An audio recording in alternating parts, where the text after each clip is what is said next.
So we'll talk about the geography of Toronto and Vancouver. We'll talk about the comparison. Okay, so this is the map of Canada, and this is the place where Toronto is located, and this is the place where Vancouver is located. So Toronto basically is towards the east, and Vancouver is towards the west of Canada. Now, Vancouver is in British Columbia, and of course, Toronto is in Ontario. So, let me tell you that Vancouver is the largest city of British Columbia, and Toronto is the largest city of Ontario. So, the choice gets very difficult. Now, Vancouver is bounded to the north by English Bay and the Burrend Inlet, and to the south by the Fraser River, while Toronto is bounded by Lake Ontario to the south and by Humber, Don, and Rough rivers from the other sides.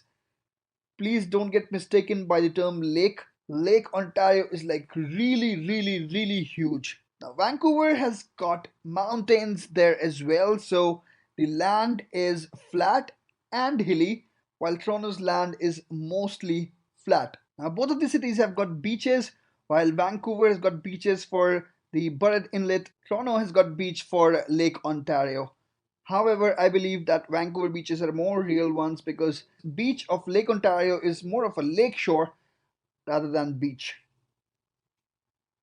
Okay, now let's talk about the weather. Of course, when you talk of Canada, it's very important to talk about weather. The weather conditions can get really harsh in Canada.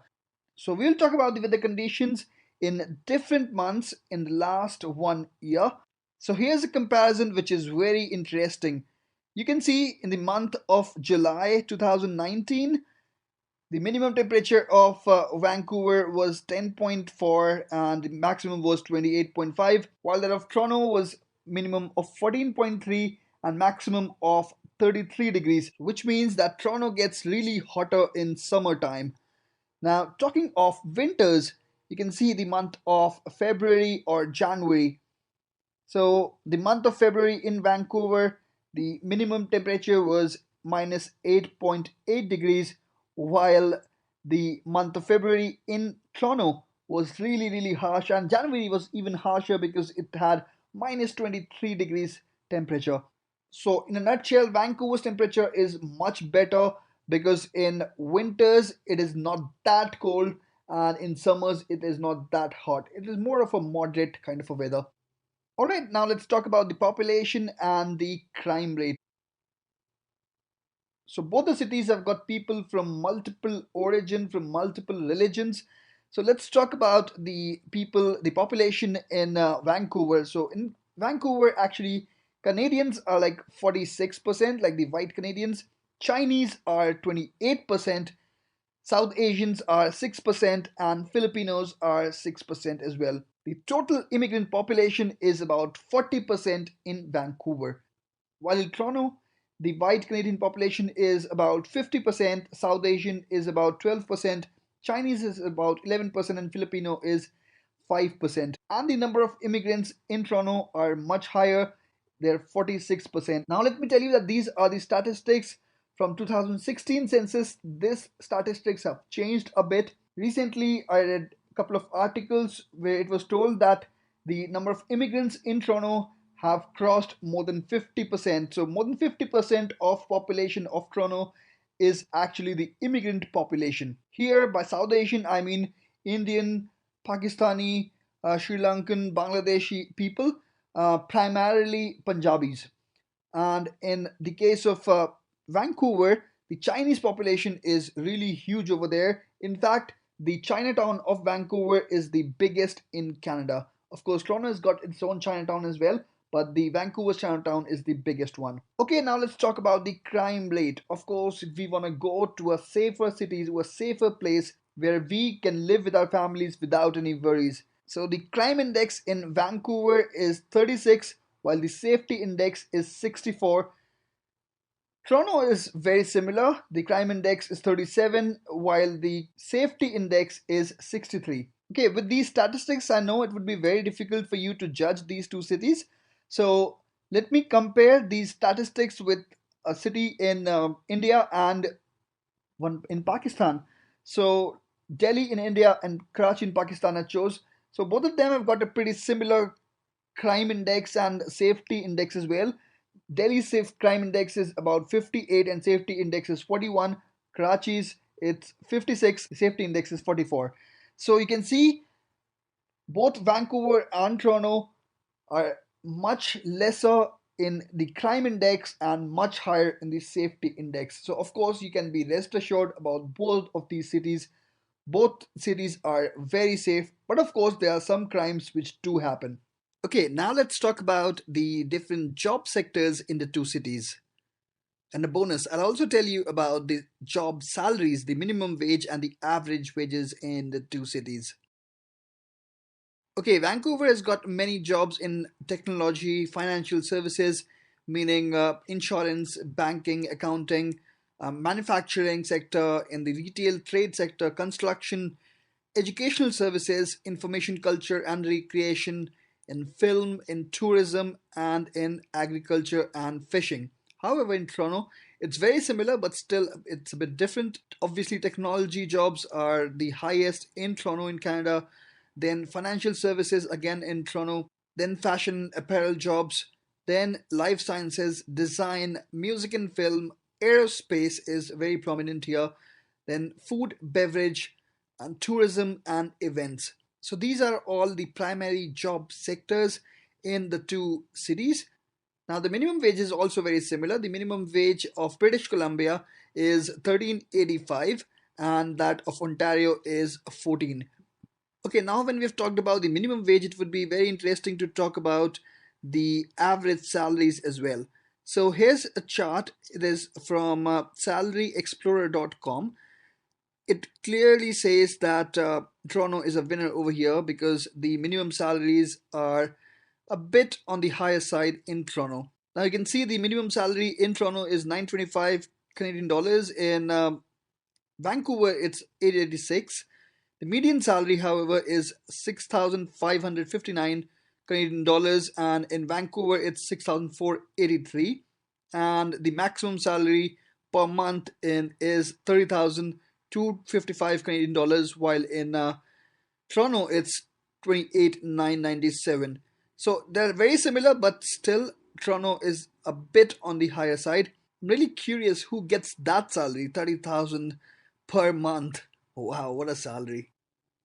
Okay, now let's talk about the cost of living in the two cities. I'm sure many people will be interested to know which city is cheaper.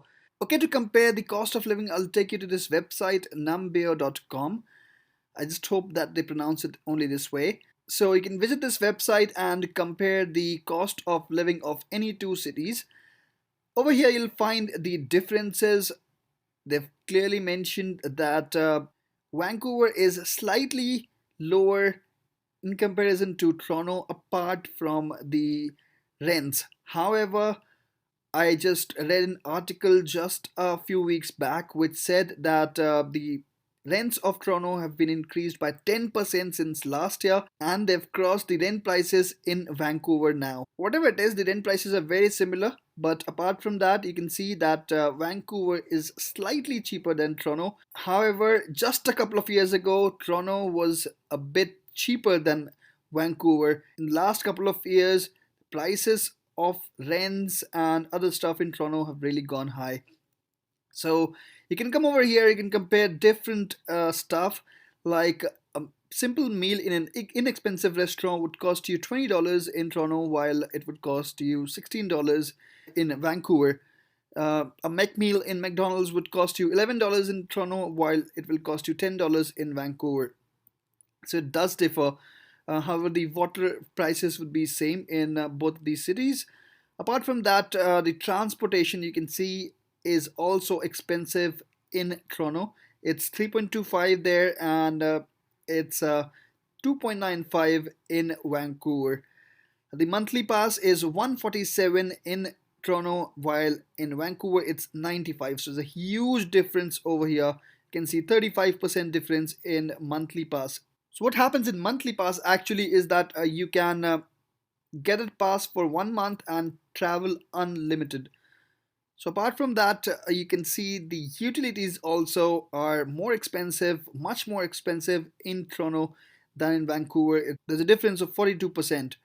Apart from that, you can see the apartment rents. Obviously, this constitutes of the major part of our expenses. So it's very important. A one bedroom in city center would cost you something like 2100 in Toronto, while in Vancouver it would cost you something like 2000.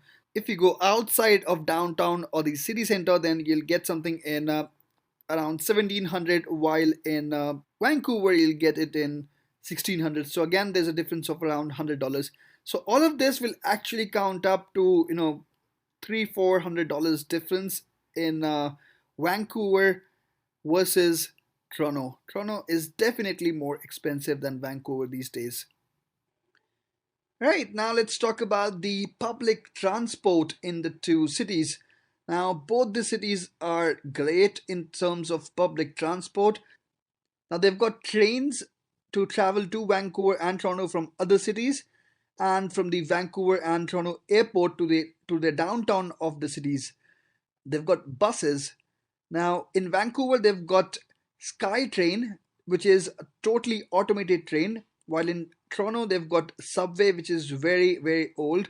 But just like the Delhi Metro, it's the lifeline of Toronto. Now, Vancouver hasn't got any tram or streetcars, as they say here in Canada, but Toronto has got streetcars all over the city.